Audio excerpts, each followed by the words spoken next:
hablar de obstrucción urinaria y éstasis. Fíjense que cuando di generalidades en urología, ustedes vieron que yo tildé dentro de la patogenia o dentro de la patología frecuente o dentro del tema que tenía más importancia, lo que era la obstrucción urinaria. Recuerden que siempre les he hablado que la urología, en el riñón se forma la orina por los mecanismos fisiológicos que ocurren, pero después de formarse la orina, después de la orina formarse, tiene que drenar a través del sistema excretor, llámense cálices menores, cálices mayores, pelvis, renal, uréter, vejiga y uretra para salir al exterior. Cualquier patología que produzca alteración de ese libre tránsito de la orina se llama obstrucción urinaria y condicionaría problemas con compromiso grave dentro de los órganos que son órganos blancos. Voy a seguir. Fíjense, ¿qué es obstrucción urinaria y éstasis? Se define como las afecciones, enfermedades o patologías que alteren el libre tránsito y drenaje de la orina. Ese libre tránsito y drenaje de la orina es lo que les acabé de hablar ahorita, que el riñón forma la orina, pero que la orina debería drenar por estos cálices que estoy señalando aquí en la gráfica de mano derecha, y por los cálices caer la orina o ser llevada a la pelvis, por la pelvis drenar por el uréter, llegar hasta la vejiga y después de la vejiga salir al exterior por la uretra. Cualquier enfermedad como la que pueden ver aquí, que la diapositiva, pues, esto es para presentar proyectores o en video BIM. Entonces podrían ver que una enfermedad pudiera ser una estenosis de la unión piel-ureteral, un vaso polar aberrante, un cálculo en el uréter, un tumor en el uréter, una compresión extrínseca del uréter, sea por un tumor de ovario, un crecimiento del útero, un tumor de colon, a nivel de la vejiga, un cálculo, y por la uretra cualquier elemento que obstruya la uretra, llámese próstata o estrecheces. Estas enfermedades a veces uno las clasifica como es tanto el síndrome urinario y el tracto urinario es tan amplio como pueden ver en esta gráfica. En la siguiente lo van a ver un poquito más fácil, pero es una lámina que tiene conmigo 33 años, que es esta. Esta laminita, no un video BIM ni proyectores, sino lo que usábamos era retroproyectores, que era una lámina que se colocaba sobre un vidrio y se proyectaba. Entonces aquí ustedes pueden ver la misma figura de antes, pero hecha en una forma más fácil, como un cálculo en la pelvis, un cálculo en el, perdón, se me fue, un cálculo en un cálice, una estrechez del uréter, un cálculo en el uréter, una estrechez acá en el uréter, un tumor de vejiga que compromete el drenaje del uréter, un crecimiento de la próstata o una estrechez de la uretra. Aquí ven ustedes en esta gráfica las enfermedades más que todo urinario en dos formas o en tres formas, de acuerdo a la generación, si es agudas o crónicas, de acuerdo al grado. Diría uno que si la obstrucción es total o es parcial, y de acuerdo al nivel anatómico. Y ustedes se habrán dado cuenta que cuando yo hablo en urología, hablo mucho de la anatomía, y el nivel anatómico fue porque les mostré en las dos gráficas que el tracto urinario es muy amplio, es muy largo. Fíjese, del riñón hasta que sale la orina por la uretra en la punta del pene, entonces en el extremo distal del pene. Entonces, este síndrome urinario o esta obstrucción urinaria y éstasis lo vamos a dividir desde el punto de vista anatómico en dos grandes grupos. Y esto quiero que lo recuerden ustedes. El síndrome urinario obstructivo alto y el síndrome urinario obstructivo bajo. Fíjense que estos dos son las grandes síndromes o donde agrupan esa serie de enfermedades.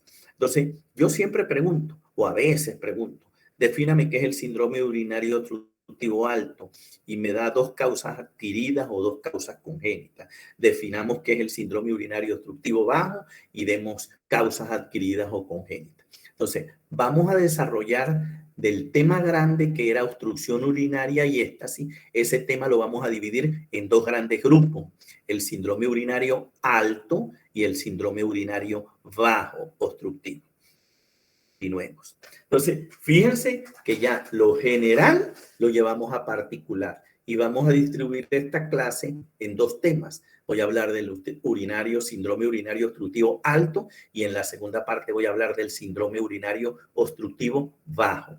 Es importante que ustedes, aparte de oír la clase, a veces se pongan en algún libro. Hay un libro muy común y usado por los estudiantes de medicina para urología, que es el libro de Smith, Generalidades en Urología. Hay un libro también que es de Lapides. Hay otro libro que es más complejo, que es por donde estudié yo urología, que son los tomos de Campbell.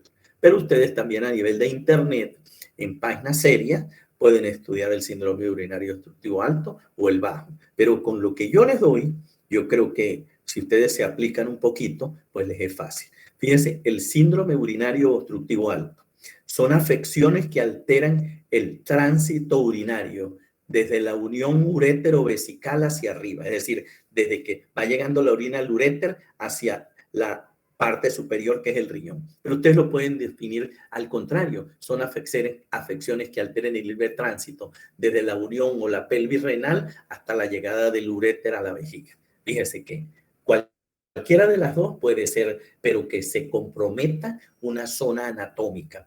¿Y cuál es lo importante de este síndrome que no deje drenar bien la orina y que comprometa y pueda dañar el órgano blanco? Es el riñón. Entonces, todo lo que nosotros vamos a hacer para estudiar estas enfermedades y corregir estas enfermedades y resolver ese problema es para proteger el riñón. Esto queda claro: en el alto, lo grave es dejar que el riñón se pierda. Recuerdan que les mencioné que una de las tesis de grado de uno de los urólogos de nuestro servicio, egresado hace unos años atrás, 5, 6, 7 años, ¿no?, hizo las pérdidas del riñón o las nefrectomías no traumáticas y no tumorales, es decir, no tendrían razón de haberse dañado, sino solo porque no se hizo un diagnóstico temprano, oportuno, para hacer un tratamiento adecuado. Fíjense las causas. Las causas, como les dije ahora, las causas son muchas. Eso hay listas. Yo les pongo aquí unas, pero ustedes se meten en uno de estos libros, en cualquier apartado de urología, y habla que las causas condicionan problemas u obstrucción del tracto urinario alto congénitas. Mire, aquí la estenosis del cuello calicial. Esto casi no lo vemos, pero la estenosis pielureteral, los que están en el servicio por 5º año, hace como 15 días corregimos una jovencita como de 19 años con una estenosis de la unión pielureteral. Vasos accesorios que acoden el uréter, estenosis o problemas de la llegada a nivel ureterovesical. Y esta es una enfermedad que cuesta diagnosticarlo, que el uréter, en vez de pasar por delante de la vena cava, pase por detrás de la cava y lo acode. Dentro de las causas adquiridas, pues esto es lo que más vemos: cálculos a nivel de la pelvis o ureterales, tumores a nivel de pelvis renal o uréter, bridas o problemas de adherencias, procesos inflamatorios a nivel del uréter. Y lo que les mencioné anteriormente, compresiones extrínsecas, es decir, algo fuera del uréter porque crezca un tumor en el colon o un tumor en el ovario o un útero grande, lo comprima. Todas estas enfermedades, cuando nosotros vemos un riñón dilatado y que haya un compromiso en el drenaje de la orina, pensamos en cuál de estas enfermedades pueda tener el paciente. Desde luego, en pacientes adultos vemos más las adquiridas que las congénitas. En los niños vemos serie de estas enfermedades, pero no es una regla que un adulto pueda tener una de estas y se haya diagnosticado en etapas avanzadas. Fíjense que en medicina, y cuando le di la primera clase, yo le hablé de patogenia, Y como este es un síndrome urinario obstructivo alto, la patogenia, el problema está en el drenaje, desde el riñón hasta la vejiga.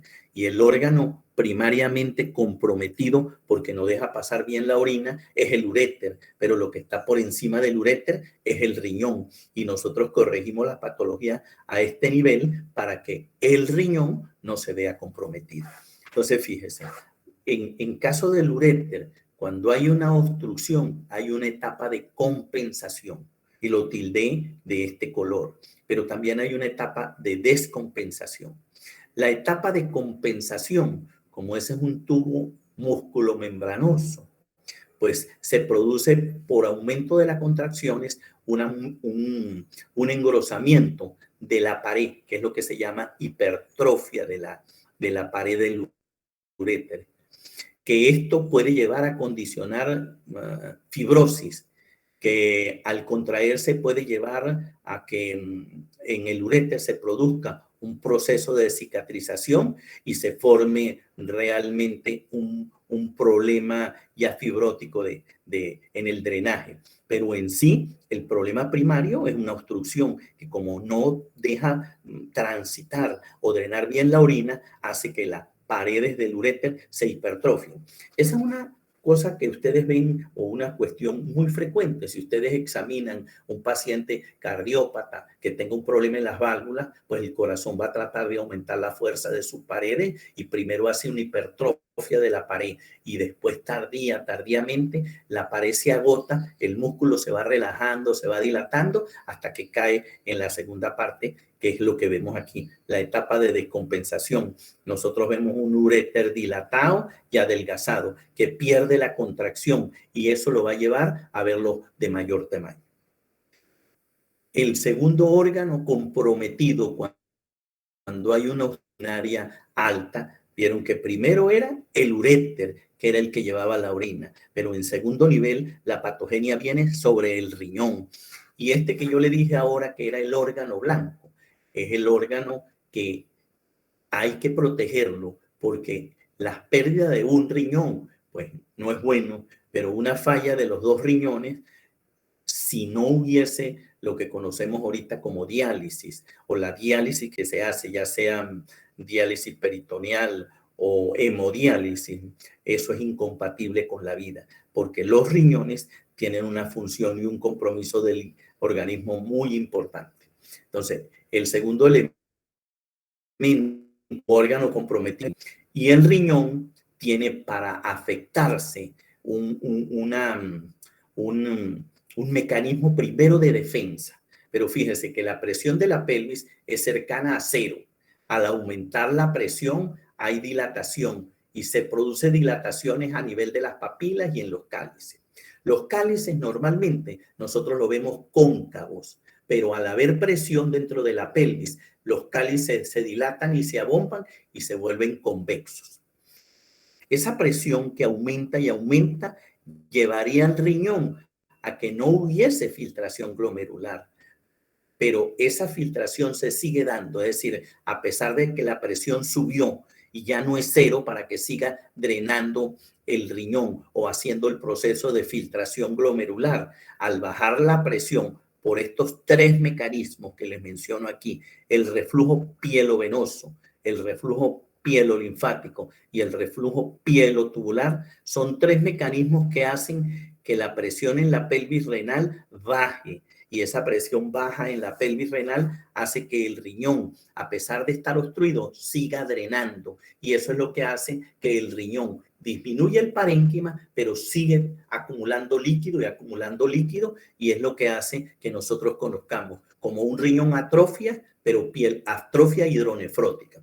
Atrofia es que el parénquima disminuyó y se ha perdido. Hidronefrótico es porque tiene una gran cantidad de líquido adentro. Ya lo vamos a ver. Este es el mecanismo de la atrofia hidronefrótica. Yo los envío a un libro a ustedes y esto tiene muchísimas hojas para entenderlo. Yo siempre traigo esta gráfica que es muy propia mía, es muy propia. Tanto esta como esta son propias. Aquí vemos nosotros cómo está el parénquima renal. En el parénquima renal actúa, como le dije, el proceso de seguir filtrando. Primero, al aumentar la presión en la pelvis renal, el parénquima renal va a condicionar un aumento de las cavidades y los fornis o las papilas se hacen rombos. Esas papilas romas o cálices nosotros los apreciamos como convexos. Esa presión que está haciendo la orina acumulada sobre las cálices y sobre la pelvis, eso lleva a que se produzca una atrofia del parénquima renal. La atrofia del parénquima renal se da por la compresión que estoy diciendo de la presión, pero la otra es porque esa presión también disminuye la irrigación del riñón y va disminuyendo el tejido que nutre al riñón. Este es el mecanismo por el cual se va dando la atrofia hidronefrótica. Pero también uno se pregunta, ¿y si la presión es alta, por qué sigue produciendo orina para que el riñón se dilate y nosotros lo consigamos con el nombre de una atrofia? El parénquima renal se ha dañado, pero hay hidronefrosis, líquido acumulado. Y ese líquido se acumula, como les expliqué antes, porque el riñón, a pesar de que hay un aumento de la presión intrapiélica, el riñón continúa filtrando porque hay reabsorción de líquido y esa reabsorción de líquido disminuye la presión intrapiélica y eso se da por estos 3 reflujos que le adelanté ahora y esos 3 reflujos bajan la presión y hacen que siga filtrando.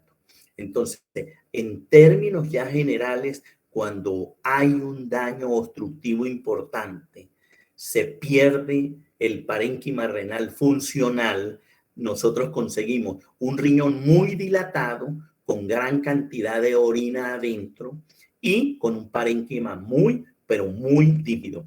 Creo que hace poco hicimos una nefrectomía en el hospital, yo creo que hace como 21 días, donde quitamos un riñón en un paciente que el riñón tenía, creo que aproximadamente 2,5 litros de orina adentro. Entonces uno dice, ¿y cómo sigue produciendo orina si en este momento el riñón estaba obstruido abajo por los mecanismos que le digo? Este sistema de atrofia hidronefrótica, pues yo a veces les pregunto qué es la atrofia hidronefrótica, pero en mi tiempo con los estudiantes me he dado cuenta que les es un poquito difícil. Y fíjense que en el posgrado a veces pregunto y también la respuesta es un poquito débil. Lo que yo a veces pregunto es cómo se llama el mecanismo por el cual disminuye la presión intrapiélica en un paciente que tiene una obstrucción urinaria alta o en un paciente que tiene el que hace que se dé la atrofia hidronefrótica.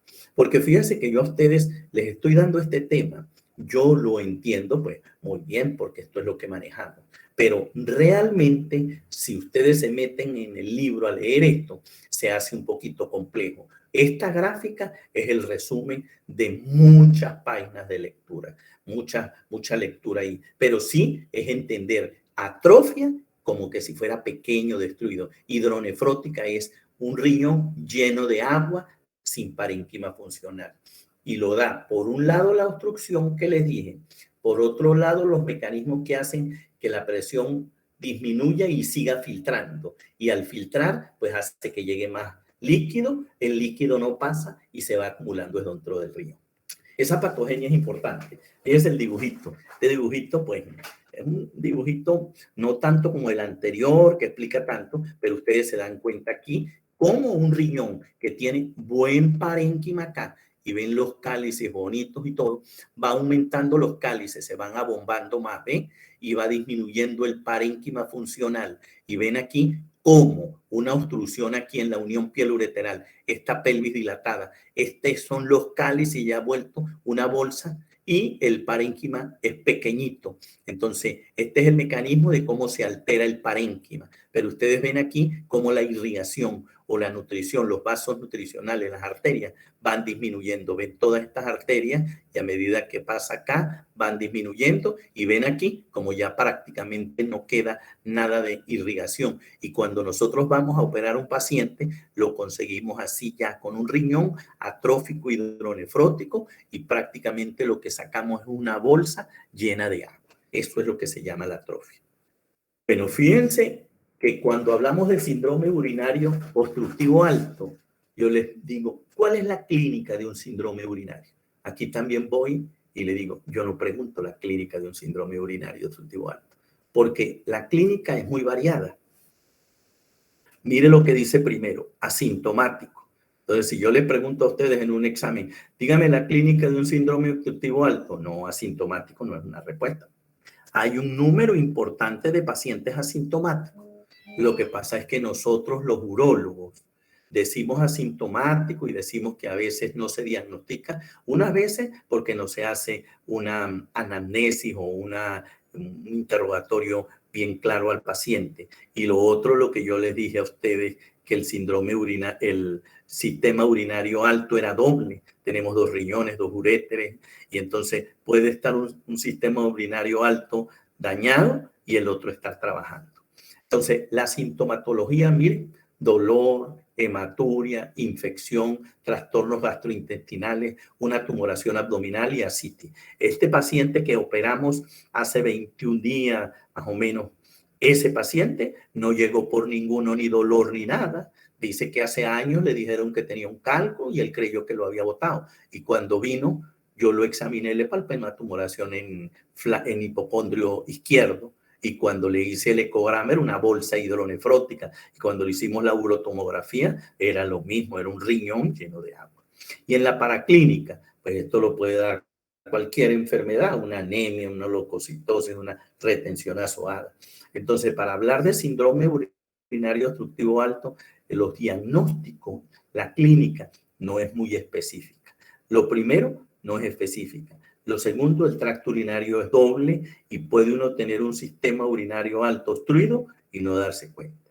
Entonces, fíjense que aquí lo pongo con consideración. El tracto urinario alto es doble y el problema es que estos problemas condicionan a lo que le dije anteriormente, un número alto de riñones que se puedan perder si el médico no tiene una pericia importante de determinar qué pueda estar pasando en el paciente y recordarse lo posible de esta clase que le digo, que el síndrome urinario obstructivo alto en muchas ocasiones pasa inadvertido y el riñón puede ser perdido. Hay pérdida del órgano blanco que es el riñón.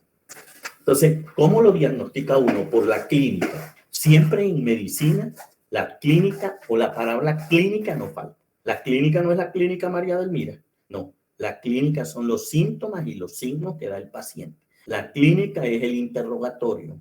La clínica son los antecedentes. La clínica es el examen físico. Entonces, fíjese, en segundo lugar, el laboratorio. Pues es bueno y es malo. Pero en la clínica ya le dije lo que veíamos. Mire, es asintomático, puede dar esto, puede dar esto, puede lo que les mencioné, esa tremenda lista. Entonces, eso lo puede dar cualquier enfermedad. Entonces, hay que pensar en un síndrome obstructivo alto. El laboratorio, pues también es importante, pero en el laboratorio pueden conseguir una anemia y la anemia la puede dar cualquier cosa. En el laboratorio pueden conseguir una retención azoada, es decir, uricreatinina alta, y la puede dar otra cosa, no nada más un riñón hidronefrótico, un paciente con insuficiencia renal crónica por diabetes o por hipertensión también le puede dar eso. Un examen de orina, pues que el examen de orina de infección urinaria, ¿se acuerdan que yo le dije a ustedes que infección urinaria no era diagnóstico? Pues se orienta y no tendrá algo en el riñón, voy a estudiar. Pero el elemento que sigue, las imágenes son muy importantes. Pero en medicina, yo siempre le digo que primero no están las imágenes. Así sea un diagnóstico, así sea sintomático o manifestaciones clínicas poco precisas, pero uno tiene que preguntarlas y uno tiene que consultar a ver qué hay. Y ustedes ven esta lista de exámenes que se hacen. Sí, esta lista de imágenes es muy grande, pero ustedes tienen que, cuando el paciente llegue, pensar en cuál es la causa.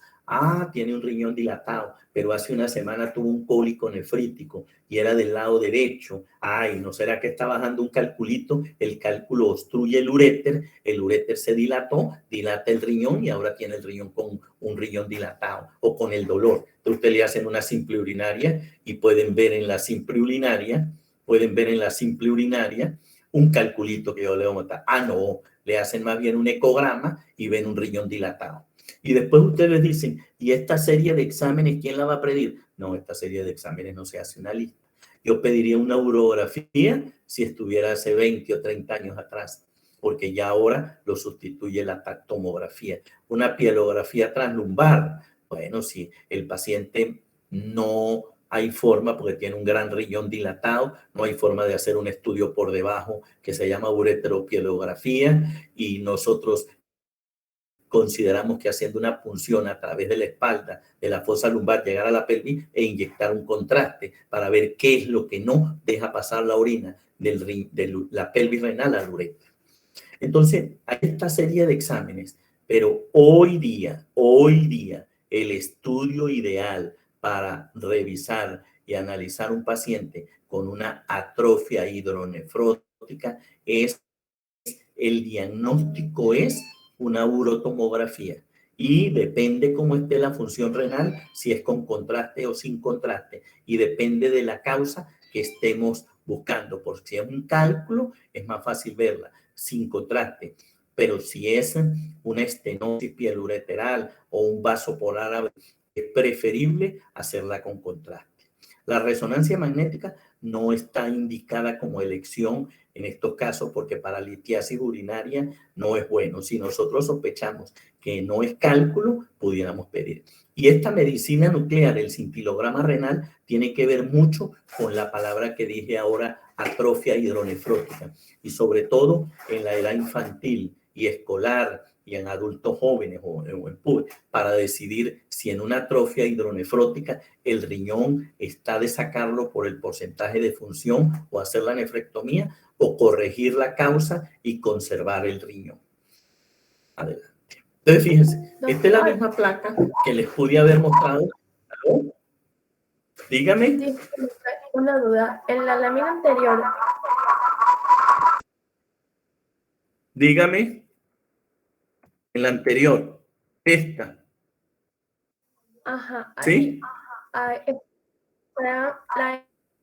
endoscopia. ¿Cuál sería la utilidad de ella para el diagnóstico? La endoscopia sería porque yo me pueda meter con un equipo que llega a la vejiga y ese equipo se llama ureterorenoscopio. Yo puedo pasar de la vejiga al uréter, como los que están en 5º año y vieron ayer que yo hice una ureterolitotrixia endoscópica. Pero ya esto es más de procedimientos de imágenes y diagnóstico, más para proceder, porque yo con esta endoscopia puedo poner un catéter para dibujar el tracto urinario. Por eso no lo mencioné, porque no es es más de tipo invasivo, ya de especialidad. ¿Entendido? Quiero que recuerden la simple urinaria, quiero que recuerden un ecograma, quiero que recuerden una tomografía y el cintilograma renal o medicina nuclear para decidir una conducta. Pero las demás no son de una utilidad práctica para ustedes. Esta endoscopia es si yo quiero meterme y mirar la vejiga y mirar la uretra y con uno más delgado subir al uréter y poder hacer una exploración. Pero también me sirve para una conducta quirúrgica. Ayer hicimos una con esto. Un cálculo en el uréter que tenía una dilatación severa del riñón. Voy. Entonces, fíjense, estas radiografías se las mostré en litiasis urinaria, ¿verdad? Las dos mismas. Pero como le he dicho que la urología tiene continuidad, las vieron en generalidades. La vieron cuando di clases en litiasis urinaria y ahorita la van a ver en síndrome urinario obstructivo alto. Ven aquí una simple urinaria con un paciente con un dolor lumbar y le hicieron esta plaquita y ahora van a ver lo que se ve en la urografía. Y este es un paciente con un síndrome urinario obstructivo alto, le hicieron un ecograma y tenía los 2 riñones dilatados. Se le hizo en esa oportunidad. Y esto no es viejo. Hay otros donde siguen usando la urografía por eliminación, se le colocó el contraste, se vio el riñón dilatado, pero vemos que son 2 cálculos. Entonces, la urología, como les explico, se une, porque dimos generalidades esta placa. Hablamos de litiasis urinaria en esta placa y ahora estamos hablando de síndrome urinario obstructivo alto y bajo, que la causa es un cálculo. Pero imagínense, esta causa puede haber sido un tumor, o esta causa puede haber sido un tumor de ovario que lo comprime, o un tumor de vejiga. ¿Sí me entiendes? Entonces, ya vamos engranando la urología. Generalidades, litiasis urinaria. Generalidades, infección urinaria. Generalidades, litiasis urinaria y síndrome obstructivo alto. Y como viene ahora un síndrome obstructivo alto, puede consultar la gente por fiebre, escalofrío, dolor lumbar, una pielonefritis, que es infección urinaria alta. Y resulta que el caso es este. ¿Ve? Ah, no, aquí no está esa placa. Déjame ver si está aquí. Esta no está la urografía, donde se ve el riñón dilatado y determinamos que era una litiasis piélica y esa la corregimos. Entonces, fíjense, se hizo un eco. Aquí ustedes ven un eco renal. El paciente consultó por dolor lumbar, con fiebre, escalofrío y molestia. Le hicieron el eco y mire cómo tiene los túneles acústicos estos, imágenes hiperecogénicas con túnel. Y aquí le hicieron el eco a otro paciente, o le hicimos porque este es el servicio, y se ve una hidronefrosis. El riñón dilatado, lleno de agua, casi no tiene parénquima funcional. Esto también lo vimos, pero yo ya no quiero precisar más. Mire, una ureteropielografía retrógrada, para eso es la endoscopia. Llegar a la vejiga con un aparatico que miramos la vejiga por dentro, así como se llega con un aparato al estómago, el esófago y el estómago. Entonces en la vejiga se coloca un catéter, el catéter inyecta el contraste y vemos cómo este riñón está dilatado. Hay un síndrome urinario obstructivo alto, el riñón dilatado, y un uréter acodado porque tiene un vaso polar aberrante o tiene un uréter retrocavo. Si el vaso polar aberrante estuviera, sería acá. Este es un uréter retrocavo. El uréter pasó por detrás, él debería venir por delante y drenar así. Este hacia atrás y salió por detrás del uréter. ¿Entendido? Y esta es una translumbar. Este es un paciente que se le había dejado un catéter en la espalda después de una cirugía. Y por el catéter se inyecta el contraste y él baja por el uréter hasta abajo, hasta la vejiga, pielografía translumbar. Pero fíjense, aquí están las imágenes que pusimos en litiasis urinaria. ¿Recuerdan la pasada clase? Este paciente tiene un riñón, una atrofia hidronefrótica y la causa es una piedra en el riñón, en la pelvis renal. Entonces, comparen este riñón con este. Este tiene bastante parénquima funcional, bien bonito. Este lo que tiene es una cascarita. La solución es cuál, si yo tuviera un niño, pudiera hacer una nefrectomía, pero de pronto le digo, voy a hacerle un gammagrama renal, a ver cuánto parénquima renal tienen, que es el de que dicen en medicina nuclear, y decidir para quitarlo. Pero fíjense, aquí tienen un paciente con un riñón dilatado, tal vez consultó por dolor lumbar izquierdo, derecho, tal. Ven, le hicimos una urotomografía y ven, la pelvis dilatada, el uréter llega dilatado hasta acá. Entonces decimos, este es un cálculo en el tercio medio distal del uréter. Le hicimos un corte transversal y lo vemos aquí. Este paciente que hay que hacerle, como el que operamos ayer, nos metimos por la uretra, llegamos a la vejiga y subimos y lo extrajimos, le dimos litotripsis. Este es otro paciente con una pelvis renal un poco dilatada y mire el uréter todo dilatado. Y aquí vemos la piedrita.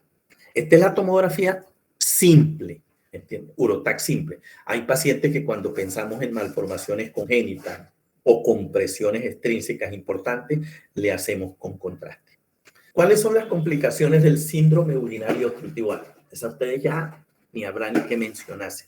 El órgano blanco es el riñón. Entonces puede haber dilatación del tracto urinario. Dilatación nada más. Puede haber una atrofia hidronefrótica, la que le describía ya con la pérdida de la función del riñón. Esta, corregir la obstrucción como el anterior, corregimos la obstrucción y el riñón debe seguir drenando y no hay problema. Paso a la lámina. La atrofia hidronefrótica, esta, pues probablemente va a tener que quitar el riñón. Que el paciente tenga un cuadro infeccioso, pues vemos si corregimos la infección cuando vimos las causas de infecciones urinarias, las pielonefritis y decidimos si es una complicada o no corregir la infección. Y si la infección se corrige y aparece, pensemos en una causa. Ah, la causa era un cálculo. Entonces se corrige el cálculo que esté ahí y se quita. Pero lo que nosotros tenemos que cuidar es que cualquiera de estas anteriores no nos lleve a una falla de la función renal. Si es la falla de la función de un lado, podemos quitar. Pero si se nos afectan los dos riñones, tenemos que ir a otro compromiso. El tratamiento en un síndrome urinario obstructivo alto. Bueno, ¿qué hay que tratar? El paciente viene con el dolor, tratamos el dolor, como lo tratamos cuando hablamos de litiasis urinaria en un cólico nefrítico, si el dolor se orienta a un cólico nefrítico. Corregir si hay infección. Vieron cuando les hablé que si el riñón estaba obstruido, tratábamos el dolor, corregíamos la infección, pero que si la infección seguía, si el dolor persistía, si habían signos de sepsis, de estado general, hay que hacer un drenaje de la vía urinaria. Y dijimos, ¿cómo se hace el drenaje? O, voy a apagar el teléfono, o retiramos el cálculo, que es lo que se llama una litotrixia ureteral, que es lo que se llama doble J, o le hacemos a veces, como es el riñón el que está afectado, hacemos una nefrostomía y ponemos a drenar la orina por la espalda mientras vemos qué hacemos si el paciente está muy delicado. Pero fíjense, corregir la causa básica. Si es un cálculo, quito el cálculo. Si es un tumor, veo cómo resuelve el tumor. Si es un tumor extrínseco que está comprometiendo, veo cómo lo corrijo. Si es un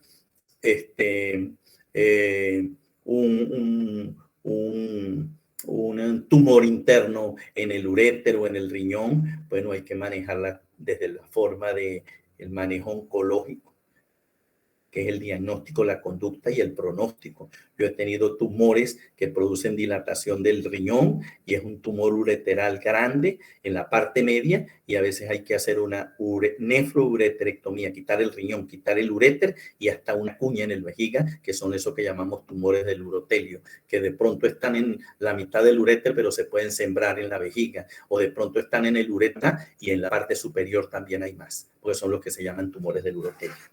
El síndrome urinario obstructivo alto, se dieron cuenta cómo están involucrados las primeras 3 clases, mucho. Y probablemente en el síndrome urinario obstructivo bajo, que es con el que voy a continuar, van a ver cómo también tiene que ver lo que yo les mostré en la primera clase. Por eso le dije, esas listas las leen, pero van a ver que después tienen las aplicaciones. Fíjense que ya ahora pasamos a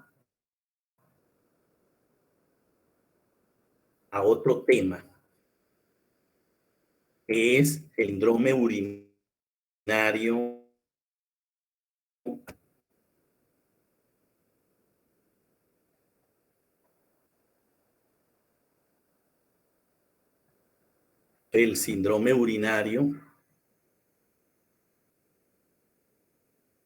¿lo están viendo? Sí, doctor, se ve. Sí, doctor. ¿Lo ven, jóvenes? Sí, doctor. ¿Aló? Doctor, se ve. Ah, bueno, entonces voy a regresar porque es que se me activó y se fue. Doctor, sí se ve. Voy. En la clase, ahorita, en la primera clase, ok, sigo. En la primera clase de hoy, ve como el obstrucción urinaria y esta se la dividí en 2 temas. Ya vi el síndrome urinario obstructivo alto. Ahora vamos al síndrome urinario obstructivo bajo. Fíjense que en este síndrome está involucrada es la vejiga y está involucrada es la uretra, pero también la parte de los órganos sexuales masculinos. Y en ese, uno de los más importantes es la glándula prostática. La glándula prostática va con el hombre y va con el hombre, sobre todo el hombre adulto, después de los 45, 50, 55 años. Entonces, vamos a definir síndrome urinario obstructivo bajo. Fíjense que lo único que cambia es la enfermedad y los límites. Los límites son afecciones que alteran el libre tránsito urinario desde el cuello vesical hasta el meato uretral, pero que en el hombre se habla del meato prepucial. Acuérdense, y lo pregunto, lo digo y lo vuelvo a preguntar y se equivocan. En el hombre, el tracto urinario bajo no termina en el meato uretral. El hombre o los hombres tenemos prepucio. El prepucio es un cuerito o una tela que está por delante del glande y que él puede obstruirse y dar síndrome urinario obstructivo bajo. Es lo que ustedes pueden leer en los libros como una fimosis severa o una fibrosis prepucial severa. Yo lo he visto en los niños mucho, porque yo hice urología infantil como fellow, pero lo veo en los adultos. Hace 6 días me llegó un paciente que no podía orinar, de edad, 72 años, con una fibrosis prepucial severa, y hubo que dilatarlo porque se le abombaba, porque se le cerró. Entonces, fíjense que en el síndrome urinario obstructivo bajo son las afecciones. Tiene los límites desde el cuello vesical hasta el meato uretral o prepucial en el hombre. ¿Y cuál es el órgano blanco? La vejiga. Pero hay una característica del bajo que tiene, que el bajo se puede convertir en síndrome obstructivo alto, porque el tracto urinario está comunicado. Y la vejiga, si la presión sigue del síndrome urinario bajo en la vejiga, la presión de la vejiga se puede transmitir al uréter y del uréter hacia el riñón. Y ahorita ingresó en el servicio un paciente con un crecimiento de próstata que tiene una ureterohidronefrosis severa.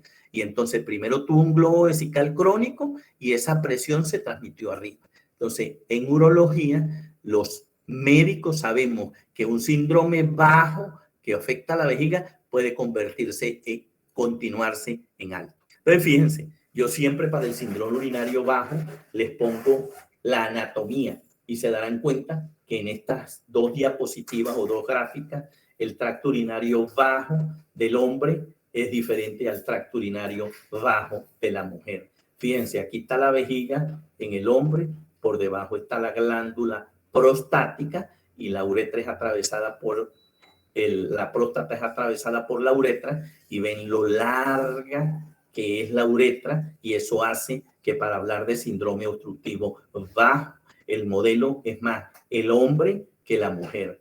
Miren, el tracto urinario bajo de la mujer tiene el útero y la vagina, es independiente el drenaje que la vejiga y la uretra, y ven que la uretra es cortica, es casi como la uretra prostática, nada más hasta aquí. La mujer tiene una uretra corta. Por eso el modelo de síndrome urinario obstructivo bajo casi no se menciona a la mujer, sino el modelo es el hombre para explicar. Entonces, estos 2 datos anatómicos son muy importantes para que ustedes entiendan y tengan aplicabilidad del síndrome urinario obstructivo alto y bajo. Ustedes ven las relaciones, en este caso para recordarle, pregunta de examen para los muchachos, la próstata, que tiene relaciones anatómicas, por delante se relaciona con el pubis, por detrás con el recto, por arriba con la vejiga y por abajo con la polinerosis o el periné, la media. La mujer, la uretra se relaciona por delante con el pubis y por detrás con la vagina. Esta es una de las razones de la frecuencia de la cistitis, con las relaciones y la actividad sexual, que la uretra y la vagina están muy cercanas.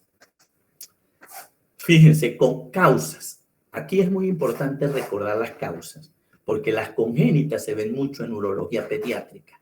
Esto, mire, la fimosis severa, la epispadia, que la uretra quede por delante, las hipospadias, que la uretra no quede en el meato por debajo, las valvas de uretra posterior y la vejiga neurogénica. La vejiga neurogénica puede ser adquirida, y la otra que viene con el niño es cuando hay problemas del cierre del tubo neural a nivel de la columna, o las patologías de que no hay el cierre a nivel del tubo neural en los niños en el nacimiento. Son las causas congénitas y las pueden revisar, la de los niños son frecuentes. Y las causas adquiridas, pues lo primero que nosotros vemos en urología, en la edad adulta, los tumores de próstata, el crecimiento. En segundo lugar, las estrecheces de la uretra, sean traumáticas, sean postinfecciosos o sea por manipulación. Los cálculos vesical y uretral, no, es cada rato que se operan en el servicio cálculos. Tumores de vejiga y la vejiga neurogénica en nosotros más adquirida, pero también vemos neurogénica congénitas cuando el niño viene, como le dije, y llegan adultos. Entonces las causas las pueden revisar. Lo que les puse cuando hablamos de generalidades en urología. Esas generalidades, la patogenia es el órgano blanco, recordamos que era la vejiga, que la vejiga no deja drenar bien la orina. Y esas alteraciones en la vejiga fue lo que les dije, cómo se dan en el uréter. Las alteraciones tempranas son la formación de trabéculas, formación de celdas y divertículos, que ya vamos a ver que cada uno. Y las tardías es que la vejiga, después que se hipertrofia y se pone gruesa, después se agota y se dilata de la vejiga. Entonces a veces en el examen uno pregunta, ¿cuáles son en la patogenia las alteraciones tempranas? Estas son las que uno va viendo, pero bueno, es que no se ven en el momento, estas tienen su tiempo. Y las tardías es cuando ya la vejiga está hipotónica y está atónica y dilatada. Esto es la patogenia, que es sencilla. Y aquí ustedes pueden ver esto, fíjense. Déjenme regresar. Aquí se me adelantó. Esta es la vejiga y esta es la próstata. A la orina no drenar bien, la vejiga, que es una pared muscular, empieza a hipertrofiar la pared. Y primero ustedes pueden ver trabeculaciones. Aquí ven, trabéculas. Pero después la vejiga puede llevar a hacer celdas. Después divertículos, después la vejiga se puede poner hipotónica y en esos divertículos se forman múltiples cálculos. Hace un tiempo operé yo un señor de Trujillo con un divertículo gigante de la vejiga y estaba lleno de cálculos. Yo creo que le sacamos como 50 cálculos pequeños. Entonces, fíjense, esas alteraciones en la patogenia, que nosotros lo explicamos como la fisiopatología, y dividimos en etapas. Fíjense, una etapa, esta es la segunda etapa y esta es la tercera etapa. Lo que vimos allá, lo leemos aquí. En la primera etapa de un síndrome urinario obstructivo bajo, sea por un tumor de próstata, sea por un cálculo en la vejiga o en la uretra, sea por una estrechez uretral, sea por unas valvas de uretra en un niño, es la etapa de compensación. Esa etapa de compensación se maneja de lo siguiente. El paciente puede dar una sintomatología muy ligera, disminución del calibre y la fuerza del chorro urinario, retardo en la salida de la orina, que tenga goteo, pero lo característico de esta etapa de compensación es que el paciente tiene problemitas para orinar, pero no hay orina residual. Eso es una de las cosas. Hay problemitas, pero no hay orina residual. Hay manifestaciones clínicas como lo que les dije, disminución del calibre y el chorro, disminución de la fuerza del chorro urinario, pero no hay orina residual. En la segunda etapa es parecida a la primera. Lo único que hace es que se acentúan los síntomas. Hay acentuación de los síntomas anteriores. El paciente puede tener después síntomas de tipo irritativo, disuria, polaquiuria y pujo. Como le digo, hay el pujo y el tenesmo. Pero en esta etapa de descompensación es donde nosotros podemos tener una retención aguda de orina. Es decir, que el paciente venía con esas molestias y se trancó. Pero lo que caracteriza a esta segunda etapa aquí, sin retenerse, es que el paciente orina, pero le está quedando orina residual en la vejiga. Es decir, él cree que orinó bien o no, siente que no ha orinado bien, pero hay orina quedada en la vejiga. Es decir, él no logró vaciarla bien. Y viene la tercera etapa, que es dentro de la fisiopatología, el agotamiento del músculo vesical. El músculo vesical ya no tiene la capacidad de contraerse. El músculo primero se hipertrofió, pero ahora flejó. El músculo quedó agotado. El músculo está cansado. Entonces, nosotros decimos que el músculo vesical no vence el obstáculo. La vejiga está dilatada, de gran campo vesical en estas etapas, no doloroso. Queda orina residual importante. El paciente cree que está orinando bien y lo que orina es por rebosamiento. En este paciente hay una atonía del músculo. Y todo esto que ustedes ven en este enunciado es lo que se llama retención vesical crónica de orina.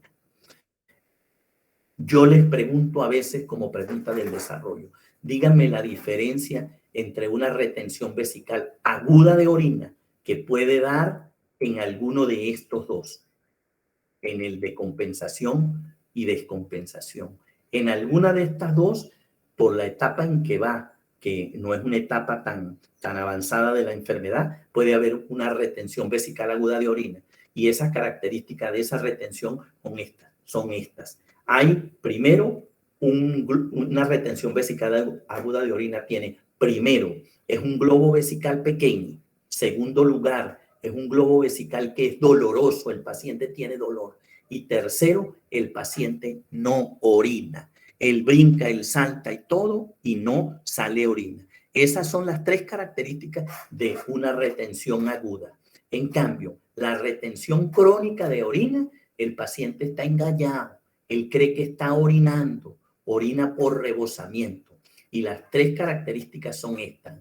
Hay un globo vesical grande, muy grande. Segundo lugar, el globo vesical no es doloroso. ¿Qué es globo vesical? Si no me entienden.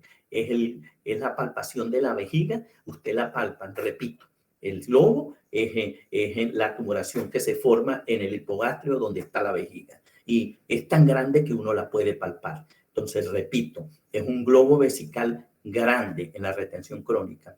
El paciente dice que es un globo no doloroso y que el paciente dice que está orinando y lo que está orinando es por rebosamiento. Esas tres cosas es en esta y en la otra. Y como pregunta de examen, yo le digo cuál es la diferencia o cómo es un globo vesical, una retención aguda, cómo es el globo vesical y una retención crónica. Este tipo de paciente, yo he llegado a una emergencia y pregunto, ¿dónde está el paciente? Y me dicen, ay, acaba de irse a orinar. Entonces, cuando él llega y yo lo examino y le digo, mire, usted está trancado de la orina, pero ¿cómo voy a estar trancado de la orina si yo acabo de ir al baño y vuelvo a orinar? Y le pregunto, ¿y cuántas veces ha ido hoy al baño? Bueno, doctor, yo creo que he ido como 20 o 30 veces. Va a orinar lo que no le cabe. La orina sigue llena la vejiga. Entonces, fíjese, ¿cómo hacer el diagnóstico de un síndrome urinario obstructivo alto y un síndrome urinario obstructivo bajo? Estamos hablando del bajo. Este sí habla, este sí cuenta, porque es una sola vía y cuando el paciente no puede orinar u orina, nosotros vemos los signos y los síntomas que tiene. Entonces, la historia clínica es muy importante y el examen físico también es muy importante. Y estas sí son preguntas que se pueden dirigir en la historia clínica y en el examen físico. Fíjese, el examen físico, que usted palpe en un globo vesical en la parte baja del abdomen, donde anatómicamente está proyectada la vejiga. Se puede hacer una exploración de la uretra y un tacto rectal, que es el muy nombrado. Entonces, fíjese, el diagnóstico se hace entonces primero con la historia clínica, los síntomas y los signos que vamos a que se mencionaron anteriormente y que en este momento pues nosotros no lo traemos tan a colación. Voy a regresar, que se me adelantó. Entonces, en el diagnóstico es la historia clínica, lo que dijimos, si es el chorro urinario débil, tal, y ¿cómo le digo yo? Goteo terminal, disminución de la fuerza. Y el examen físico, que es importante porque podemos palpar un globo, podemos examinar un pene con una fismos y una estrechez en el meato o en el tacto rectal una próstata grande. En el diagnóstico también es importante la exploración instal, las sondas y las bujías. Esto es propio de nosotros, no se pregunta tanto. La endoscopia, como preguntó la señorita ahora, que qué era la endoscopia. En el síndrome urinario obstructivo alto no es tan propia la endoscopia porque es un procedimiento casi en pabellón. Esta endoscopia sí es el citoscopio, que nosotros a través de un aparato que es una camarita y un equipo de video miramos la uretra por dentro. Ya se las voy a mostrar. El flujo urinario es un mecanismo para ver cómo está el flujo de la gente en un aparato que mide la velocidad y la fuerza con que cae la orina. Y las imágenes, aquí tiene importancia la ecografía, de acuerdo a lo que uno piense, si es una próstata o algo. Y la uretrografía, también de acuerdo a lo que pensemos nosotros. Voy a seguir. En las imágenes, ustedes pueden ver aquí, en este caso, la próstata, un ecograma de próstata, un paciente que se queja de síntomas urinarios obstructivos bajos, chorro débil, goteo, disuria, polaquiuria. Aquí ustedes ven la próstata grande, aumentada de tamaño y esta vejiga. Y se hace un eco transrectal y podemos precisar más la próstata. Aquí un paciente que vino, este fue propio de mi consulta, vino con un síndrome urinario obstructivo bajo, se retuvo, le hicimos el ecograma y vimos que lo que había en donde estaba la próstata era agua, un líquido, y nos dimos cuenta que lo que tenía era un quiste prostático gigante. Eso es una patología que son propias de nuestra especialidad. Entonces, este es un paciente que consultó por síntomas urinarios obstructivos bajos. Le hicimos por el antecedente de que tenía una caída y recibió un golpe a nivel del periné en la horcajada y había hecho una estrechez de uretra. Entonces ya nosotros sabíamos, porque el paciente orinaba mal, le pusimos una sonda por arriba, una cistostomía, y llenamos aquí la vejiga y por debajo uretrografía. Entonces, bajando la orina de la vejiga por la uretra y subiendo la orina del meato y de la uretra hacia arriba, y ven esta zona de defecto, una estrechez de uretra. Y aquí también hay una estrechez de uretra en combinado. Estos pacientes pues tienen unas cirugías especiales para lograr volver a conectar esto con esto. Una cirugía un poquito laboriosa. La endoscopia que me preguntó la señorita ahora, sí, la endoscopia la hacemos nosotros los urólogos, se llama uretrocitoscopia. Aquí nosotros vemos el tamaño de los lóbulos prostáticos y vemos que este paciente le hicimos y no había ninguna endoscopia por diagnóstico de irritabilidad. Esta es otra imagen donde vemos los lóbulos prostáticos, el verum montano y llegando casi a la entrada de la vejiga. Pero en esta sí pueden ver, son propias de mi consulta. Un paciente que consultó por clínica urinaria obstructiva baja, había tenido una caída hacía tiempo y vino y yo le hice una citoscopia y vemos aquí que la uretra debe ser más o menos de este tamaño, el orificio. Y fíjense el puntico que tiene, una estrechez de uretra. Y este es otro paciente con una estrechez en este sitio y la cirugía va a ser una uretrotomía interna, cortar. Esta endoscopia tiene más aplicación en el tracto urinario bajo, videocitoscopia, que en el alto, pero en el alto también lo hacemos. ¿Cuáles son las complicaciones del síndrome urinario obstructivo bajo? Ya vieron que casi es una continuidad. Los efectos sobre la vejiga. Nosotros tenemos que cuidar mucho que si un problema urinario obstructivo bajo no lo tratamos, pues la vejiga se nos daña. Y yo siempre le pongo el ejemplo a ustedes de la liga de la ropa interior. Y ustedes estiran la liga y vuelven, y estiran y vuelven. Pero si usted la estira, la estira, la estira, la estira, pierde la capacidad de contracción. Y a veces, después que uno corrige un paciente por un síndrome urinario obstructivo bajo, llámese o quitar la próstata, a veces después que opera el paciente puede no orinar bien y la causa es que la vejiga ya está hipotónica, está flejada y entonces pues la vejiga tiene su componente social para que la persona cuando den ganas de orinar vaya y no tenga que andar con una sonda o saliéndosele la orina. Complicaciones, la infección, no sale la orina y se infecta, eso lo dijimos antes. Complicaciones, cálculos, pero fíjense lo que le dije al comenzar, efectos sobre el tracto urinario alto.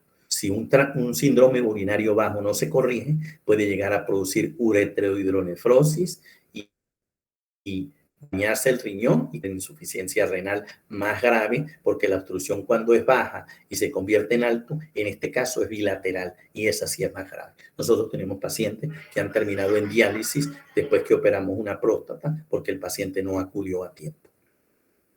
El tratamiento, esto también es muy sencillo y es para el urólogo. Cuando un paciente llega con una retención vesical de orina, doctor, no puedo orinar, estoy trancado, usted lo interroga, usted le pregunta y dice, pudiera ser un prostático, pudiera ser un calco, pudiera ser operado. Si usted considera que algo que no obstruya realmente la luz, sino que la está comprimiendo como la próstata, ustedes pueden hacer un cateterismo uretrovesical, colocarle una sonda uretrovesical o en su defecto, discúlpenme jóvenes, que fue que me prendieron allí un televisor, discúlpenme, un cateterismo vesical que es colocarle una sonda, ponerle la sonda por el pene y eso lo van a ver en la práctica urológica, nosotros a nivel del servicio y a nivel de los emergencia. Cuando no pueden colocarle una sonda a veces, pues el problema es a veces colocar una punción suprapúbica. Yo personalmente no estoy de acuerdo porque he visto complicaciones que en vez de pulsar la vejiga y drenar la orina, han lesionado un asa intestinal y han provocado una peritonitis. Y en su defecto, cuando no se puede hacer una colocación de un catéter, se puede hacer una cistostomía, que es poner una sondita por debajo del ombligo. Hoy día yo les agrego lo siguiente, colocar un tutor uretrovesical bajo visión endoscópica, que es con el equipo ese de citoscopia que le mencioné anteriormente a la señorita, a ustedes. esto para mirar.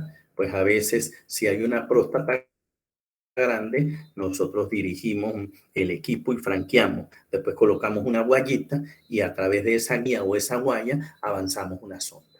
Y el otro, en casos de que ya evaluamos, ya le hemos puesto, pues hacemos una evaluación completa del paciente para tratar la causa básica, porque esto es cuando no puede orinar, nosotros resolvemos para que salga la orina, como dijimos, cuando hay una obstrucción del tracto urinario alto que les mencioné, o quitar el cálculo, o poner un tutor ureteral, o hacer una nefrostomía por la espalda. Pues nosotros ponemos la sonda, que es casi lo mismo, pero en el tracto urinario bajo, y después estudiamos para corregir la causa básica. ¿Cuál es corregir la causa básica? Pues nosotros, si es la próstata, operamos la próstata. Si es una estrechez de uretra, corregimos la estrechez de uretra. Si es unas valvas de uretra posterior en el niño, pues se le operan las valvas de uretra posterior. Si es un paciente fimótico, corregimos la fimosis. Si es un cálculo en la uretra, le operamos, es decir, corregir lo que está condicionando el problema. Fíjense que hoy di las dos clases juntas porque el síndrome urinario obstructivo alto y bajo van juntos prácticamente. Entonces, ya ustedes vieron, hasta este momento hemos desarrollado 6 temas. Yo voy a terminar de dar 3 temas más la próxima semana. Voy a dar traumatismos urinarios alto, bajo y los genitales.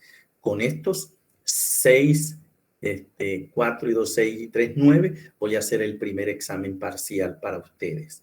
Posterior a esto, vamos a desarrollar los temas de oncología urológica, que es la próstata, tanto hiperplasia, que es la benigna, como el cáncer. Después le voy a dar cáncer de riñón, después le voy a dar cáncer de urotelio, cáncer de vejiga, después le voy a dar testículo y pene.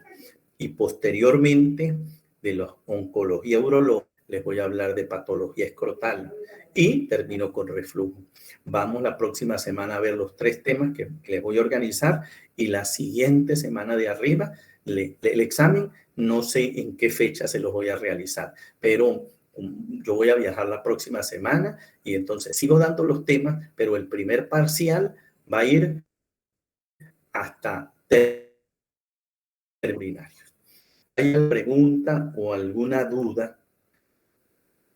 Pueden usar con el delegado de ustedes el número y en forma organizada, en grupos. No me va a llamar uno a uno, sino en grupos. Pueden formular algunas preguntas y yo se las respondo si está para responder, porque ustedes también deben revisar el temario y apoyarse en literatura. Entonces, si hay alguna duda, yo también les escribo por el mensaje algunos libros con los cuales ustedes puedan apoyarse. Pero si van a hacer alguna duda, las hacen en grupos. Ustedes son 80, pues formulen las preguntas entre ustedes, las hacen y yo se las respondo por el método de voz de WhatsApp. Buenas tardes y gracias. Hasta ahorita. Los traumatismos los tienen en todas las áreas. La oncología se ve en todas las áreas. Perdón, los traumatismos se ven en todas las áreas. La oncología, lo que es propio también son los 2 últimos temas. Síndrome escrotal, porque el escroto contenido y continente, y el reflujo, que es propio de nuestra especialidad, el reflujo, que la orina se regrese de la vía urinaria baja a la alta. Bueno, jóvenes, buenas tardes y cualquier duda entonces se pueden hacer las preguntas en grupos y las formulan y yo les respondo. Y literatura yo se las mencioné, pero es importante si ustedes revisan por internet que sean información de manos calificadas, aunque las generalidades pues las puede entender cualquiera, pero a veces hay cosas que aparecen sobre tratamientos naturistas y cosas de esas que a veces no tienen base. Buenas tardes y que descansen. Gracias por la atención. Buenas tardes, doctor. Gracias, doctor. Buenas tardes. ¿Alguna duda? Ya me oyeron, ¿verdad? Si me pueden hacer llegar la información con el delegado o ustedes dividan en grupos y me hacen la formulación. Entonces, estos 4 más estos 2 de hoy y 3 que vienen van para el primer parcial. y yo después les organizo el segundo parcial. No importa que hayan rotado, yo se los hago después. ¿Entendido? Bueno, gracias a ustedes. Feliz tarde.